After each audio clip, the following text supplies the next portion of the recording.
Hi everyone, welcome to another wonderful edition of Words, Images, and Worlds. Always glad to be talking with folks working in the worlds of comics, and glad on this episode to be talking with comics creator Nathan Kelly. Nathan, thank you for jumping in and taking a few minutes to talk with me. Hey, happy to be here. Thanks. Thank you. Thank you. I usually mention a few titles, Comic House being one of those that you've contributed to, and then the series that folks out there might know you best for might be Drexler. Yeah, yeah, probably. Yeah, yeah. Any other titles that you'd like to mention before we talk a little bit about the journey? Um, I think my first book was originally came out through Alterna called Snarl. It was a 40-page one shot. Hmm. Hmm. Um, oh gosh, that was like 2013 or something like that. It was my first published work. It's probably the only other book of note, to be honest. A lot of projects that have spun up and then kind of just got tabled. That's pretty much the story of my life at this point. I guess my most recent one that I collaborated on, that was just successfully kickstarted a few months ago, was Karsus. It's sort of like a supernatural mystery Hmm. Hmm. series. Yeah. No, Uh, oh, sorry, go ahead. no, I was gonna say that's pretty much it though for now. Yeah.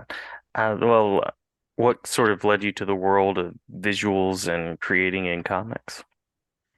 I mean, I don't know. I think I was always naturally inclined towards at least drawing. I remember at a young age, and I would be always trying to draw a wolf. I'd look at the pictures and I'd be trying to draw a wolf. And I'm talking about like really small, and I was never satisfied with how it turned out. Hmm. So I remember this vividly. This was almost on a nightly basis. My dad would come home from work, and I would take him the picture of the wolf and I'd be like, Daddy, draw this. And so he would try and draw it. And I would always be like, okay, that doesn't look like a wolf. So I'd go back and try and do it myself. And at some point, I think I just discovered comics. Um, I have a vivid memory of a one of those Marvel Spider-Man comics. My mom gave me one when I was very little. It was one of those like don't do drugs type comics or something like that. Hmm. And I think even McFarlane might have drawn the cover of it. I have a vivid like a memory of like that sort of style of Spider-Man on the cover. Um, and I think after that, I was just like, wow, like, look at the world of comics sort of came alive to me, and I guess I was just interested in it ever since. Cool. Yeah. Yeah. Well, McFarlane is one of those unique styles that I think has made a mark on a lot of folks, readers, creators alike. Oh yeah, Yeah. definitely. Yeah. Now, as you're creating, is there a particular set of ideas? Is there an approach that you like to take as you're exploring? So yeah, but it's not a good one, I suppose. Like, okay, so I'm creating from more of an artistic perspective. I don't Hmm. like to write particularly. What I do is I sort of like I'll have an idea and I'll sketch out the beats, or write out the beats, I should say, of like from mapping from A to B. This is the story right here. But Hmm. I won't really break it down any further like that. Then I'll just go straight towards like just doing thumbnails for pages and laying it out, and in that way it's really fluid, so the story is never 100% cemented. So Hmm. if I have ideas, I can shift and change. If I can go a complete different direction, um and it's not solidified, so I have that freedom to do it. But again, it's usually just when I'm creating a story for myself, is it's typically I'll have a scene in my head and I'll be like, oh, that's a pretty cool scene. Let me draw this out, see how it looks. And then I'll go like, okay, well, this turned out pretty good. All Hmm. right, how do I expand this into a wider story that would make sense? Um, Again, it's not a good approach. It's probably ass backwards, but at this point, I'm just drawing for me, and I'm just for my enjoyment. So Hmm. if it never fully pans out, if I never actually try and pitch it or self-publish it or whatnot, it's fine. It's whatever. It's just for my entertainment. And that's kind of like the approach that I go with at this point. So Yeah. Yeah. So you're somebody that enjoys the medium. You get a lot out of creating one way or the other. right. Yeah. It's true. If it ever sees the public's eyes, I mean, that would be a bonus. And this is like where I'm at now artistically. In the past, I was always sort of like, let's put something out, pitch it, try and get something out there. And, hit a lot of brick walls and dead ends, and things never panned out a lot of the time. And so at this point, I'm sort of just like less about getting something out there and more just about enjoying it and, just peace of mind. Escapism is kind of like where what I delve into when I'm telling a story, when I'm reading comics. It's just like I just want to escape from the real world Hmm. and just kind of like immerse myself in whatever it is that I'm doing or reading at the time. Yeah. Yeah. Now, along the way, you've had some collaborators, you've had some folks work with you. So any particular collaborations that have been really positive?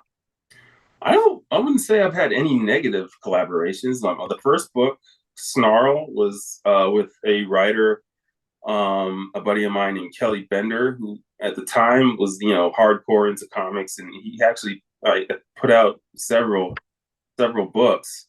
Hmm. But at a certain point, he sort of like delved into the video game creating writings thing, and that's kind of where he's been at ever since. Then I had the idea for Drexler, and I spun it up myself, but again, not a writer. And so I tapped on Bob Sally at the time, Hmm. and he helped me kind of like develop that series a bit. Wrote the first two issues, and then he took off on his own stuff and had to leave the book. Sorry, my cat. I just see the cat's paws sliding under the door. She's trying to. You are And then much in demand. yeah. And then yeah, his stuff took off, and he had to go do his thing, which is fine. And then with Brian Hawkins, who's done a bunch of stuff with Aftershock, several other publishers. I know he's been writing for everybody lately. But we had collaborated on Carsis, and this was actually a long process. Like while I was working on Drexler is when we first started spinning that idea up. And then I'd actually drawn the first issue almost 2 years ago. And then we tabled it for a while. And it's only recently that, we've actually spun that up again, completed the first issue with, colors, letters, and sent it to crowdfunding for, to get it printed. And so, yeah, that's out there now as well. But all of Yeah. them has been positive, I would say. I've enjoyed working with all the writers that I've had the privilege of working with. But at this point, right now, I'm sort of just again in this zone where I just want to create stuff for me, Hmm. um, for my enjoyment. My process at this point is slowed down considerably, so it's not really feasible for me at this time to be like trying to crank out pages for somebody else or working with somebody to publish something on a set schedule. So I've sort of mellowed out a little bit and just eased on the brakes and just kind of enjoying the process when I have time or when that mood strikes. So yeah, that's sort of where I'm at now. Cool, cool. Any I know Drexler's sort of dystopian. There's that science fiction element to it, and very action oriented. Any particular genre or type of story vision that you'd like to tackle? Um, Not, I don't have a particular like genre that it's really what the mood strikes at the time. Again, Carsis was like a delve into like detective, supernatural. I always wanted to dip my toe into that. Again, I always enjoyed that sci-fi action stuff with Drexler and Snarl was actually a police detective story in its own right, kind of somewhat supernatural as well. So I guess those are sort of like my my genres when I think about it, to be honest. And there's things that I'm working on now, just on my own. Hmm. Hmm. I did a short on my Substack like maybe a year or two ago called NFA. It was sort of a mashup of again of the sci-fi and a blend of like I guess the supernatural. You ever watched the show Grimm a few years Hmm. ago when it was on Hmm. TV? Yeah, I That was like like one that. of my favorite shows. I loved that, and so I was actually kind of incorporate sort of that element from Grimm with the these people that can transform into different type animals, or I Hmm. guess theirs was folklore stuff. Mine more like into animalistic humans. Um, and I was trying to mash that up with like again like a Drexler type character, Hmm. um, but a fresh take, and that's kind of like where I went with NFA and leading from that to the stuff that I'm doing now, similar, not exactly a tie-in to that, but sort of the same, I guess, genre or same ideas, just a fresh take, I guess. I mean, not even fresh, just a revamp, I suppose, of that idea. Cool, very cool. Well, you mentioned a Substack there, so are there spaces where you like to put work out for people to connect with and kind of check out what you're doing? Yeah, I mean, I've tried to do Patreon, but really just never connected with an audience or a following, and I really didn't know how to approach it. I mean, I looked at a lot of other people's stuff where they would put out pages constantly, and that makes sense for a Patreon, but I just wasn't able to do stuff like that. So I did a Substack, and this was free, 100% free. There was no paywall in that. Hmm. Hmm. Um, and I like that for my stuff right now. I don't know if I'm going to put what I'm currently working out on Substack. I have no plan for what I'm doing right now. I'm just trying to get something done, and then I'll kind of hash what out how I deliver it for public consumption. But Substack is sort of like I guess where my most recent, not too recent, but kind of most recent stuff I've put out is on there. Oh, very cool. I'll make sure to link some art for the episode. I'll put that sort of in between here, in between us, and I will also link the Substack as well, so people can go and check things out and kind of see what you've created and what is on the way. Yeah, cool. Yeah, hopefully people will take a peek. Yeah, yeah. Well worth it, I would say. Any other topics, any other news or ideas you'd like to share before we close out? Did we miss anything?